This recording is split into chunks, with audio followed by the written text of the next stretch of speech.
Bonjour, on se retrouve aujourd'hui pour la lecture du premier chapitre de mon livre « Un certain temps » paru aux éditions Arthodance. Installez-vous confortablement et c'est parti. C'était le dernier jour d'école. Oscar savourait à l'avance les vacances à venir. Il jeta un dernier coup d'œil à la ménagerie et se dépêcha de ranger la nourriture des poissons dans le placard. C'était sa mission tous les matins, de s'occuper des animaux. Remplir l'abreuvoir des oiseaux, tout d'abord, puis nourrir les poissons qui naviguaient tranquillement dans le bassin entre les tiges de papyrus et les jacinthes d'eau. Les lézards du jardin, assez gros pour certains, faisaient leur vie tout seuls, chipant de temps en temps une croquette dans la gamelle de Trésor. Celui-ci, surnommé aussi « mon chien d'amour », mais le plus souvent « mon trésor », était le caniche royal de Rosemonde, bois debout, Rosie pour les intimes. Et bien entendu, il n'était pas question pour Oscar de donner à manger à Trésor, au risque de l'empoisonner avec ses mains sales, ou bien de se tromper dans la mesure exacte de quantité de nourriture nécessaire à Trésor pour conserver son poids de forme idéal. En effet, Rosie s'attachait autant à son propre poids qu'à celui de son chien. Elle avait conçu pour lui un emploi du temps des plus drastiques. Toiletteur tous les 15 jours. Le lundi, parcours sportif avec jogging et saut d'obstacles. Le mardi, éducation canine. Le mercredi, activité sociale avec d'autres congénères. Et le vendredi à 15h, psychanalyste pour chiens. Se sentant coupable de lui faire mener une vie riche en stimuli, Rosemonde l'amenait décharger son trop-plein émotionnel chez un spécialiste. Quant à elle, c'était sur Oscar qu'elle aimait se défouler. « Combien de fois t'ai-je dit de ne pas claquer cette foutue porte ?» lui lança Rosemonde, qui reposa avec vigueur sa revue Horoscope de l'été sur la table. Apparemment, ce début de journée confirmait bien la prédiction du jour.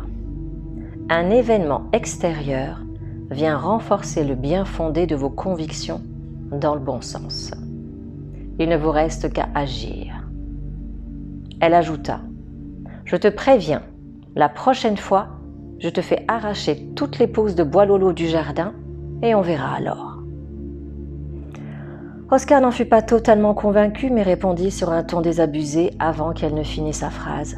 « Oui, je ferai attention. » Et il monta 4 à 4 les marches qui menaient à sa chambre. Son sac d'école, dénué des manuels scolaires de 6e, rendu quelques jours plus tôt, était presque vide.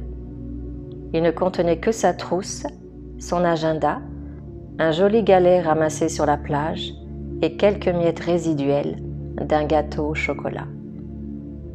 Ce fut avec facilité qu'il le mit sur son dos après avoir ajusté ses baskets. Il était fin prêt pour partir à l'école.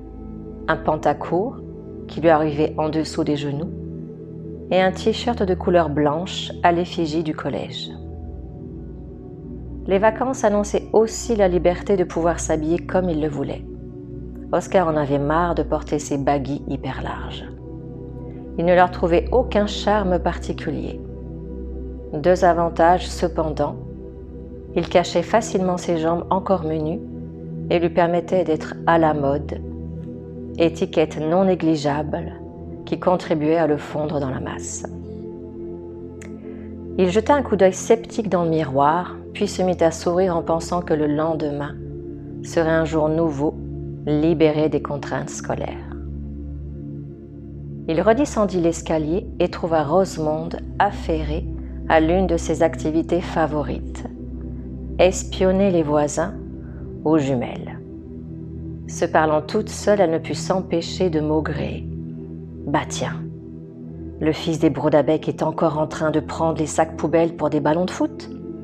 Il y en a qui méritent vraiment des coups de pied au... » Oscar lui lança un au revoir rapide et prit le chemin du bus. Son père était déjà parti, à l'aube, et il ne rentrerait qu'à la nuit tombée, s'oubliant dans le travail depuis l'accident. Le mercredi, pourtant, il quittait le bureau plus tôt, se rendait à Anse-Douchy, s'asseyait sous les branches du gaillac centenaire et regardait la mer scintiller au loin. Méditation ou vague à l'âme, à peine entendait-il le chant des mouettes qui s'élevaient vers le ciel. Quant à sa belle-mère, elle prétextait toujours des activités matinales de la plus haute importance pour ne pas l'accompagner, ce qui évitait à Oscar ces irrémédiables sermons et les moqueries des idiots du collège. « Oh, Madame Boisdebout a encore changé de couleur de cheveux. Bientôt elle entrera dans le livre record à la rubrique caméléon. » Ou bien « Oh, Madame Boisdebout a accompagné son petit chien-chien à l'école. Comme c'est mignon. » Le plus souvent, Oscar évitait de s'exprimer, son père occupant un poste important à la mairie. Il ne pouvait se permettre de se bagarrer aussi souvent qu'il aurait voulu. Il sortit donc de la propriété, longea les lauriers roses et se dirigea vers la route, la même où Porty Brodabec, de 2 ans plus jeune, se prenait pour un champion de football. Les arrêts de bus n'existant pas et préférant rester seul, il le salua de loin et avança tranquillement en attendant le passage du buste. Le soleil réchauffait déjà chaque parcelle d'air. La mer adoptait progressivement sa tenue du jour, un bel ensemble chiné, bleu turquoise, vert émeraude, gris perle, surmonté d'un col blanc d'écume. Les pélicans y plongeaient en piqué à la recherche de poissons, tandis que les aigrettes blanches paradaient sur leurs courtes échasses. Oscar était en train d'admirer une araignée tissant méticuleusement sa toile lorsque le bus fit son apparition. À l'intérieur, comme à l'accoutumée, seulement quelques élèves, ce cher Porty, les sœurs Durillon, qui n'arrêtaient de se chamailler que lorsque l'une d'elles était l'objet d'une attaque extérieure, Antoine Crespu, un gentil garçon qui passait son temps la tête dans les nuages et les pieds sur terre, et enfin Nicolas Laplume, devenu un as en origami. Il avait tellement attendu sa mère à son bureau qu'à force de s'amuser à plier des feuilles de papier, il pouvait créer toutes sortes d'animaux. Il s'assit à ses côtés et tous deux échangèrent sur la saison cyclonique à venir. Le minibus reprit sa vitesse de croisière et entama la montée d'un des innombrables mornes d'Obalaou. Peu élevé, l'équivalent de colline, il fallait avoir sacrément de courage pour en grimper un à vélo. La plupart des habitants possédaient d'ailleurs des voitures 4x4, autant utiles pour les côtes que pour les routes en mauvais état. Quel que soit le moyen de transport, les vues dans les descentes étaient toujours magnifiques. Les reliefs de l'île cernaient de toutes parts par les flots et les îlets qui montaient la garde.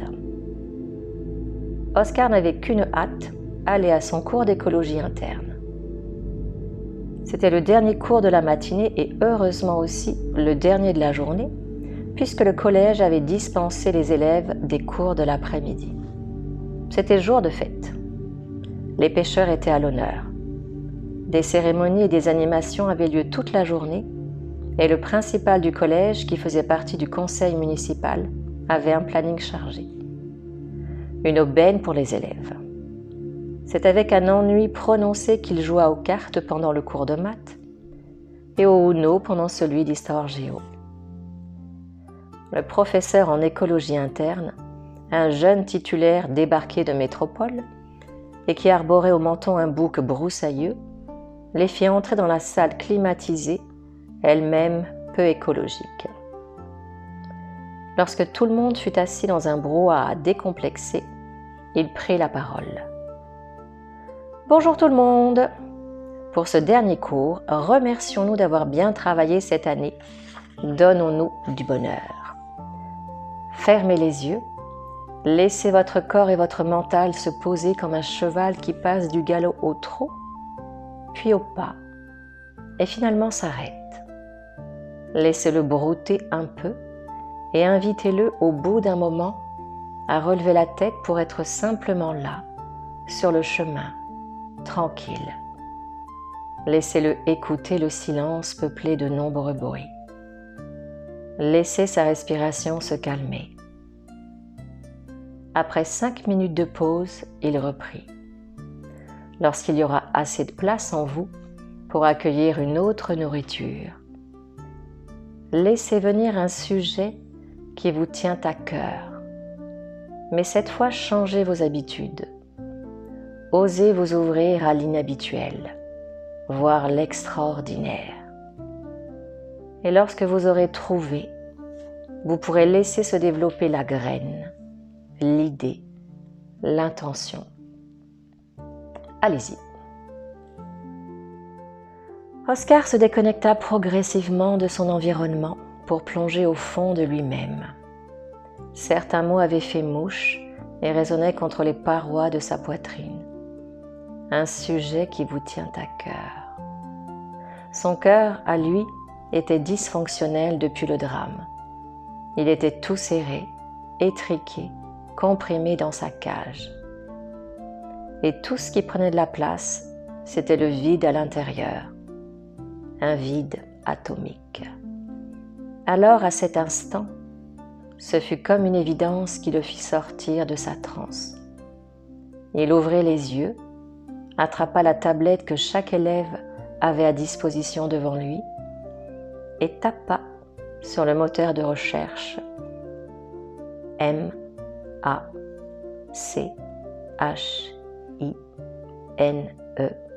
machine, espace, remonter, espace, temps. Voilà pour ce premier chapitre, j'espère qu'il vous a plu et je vous retrouve sûrement bientôt pour la suite. À bientôt.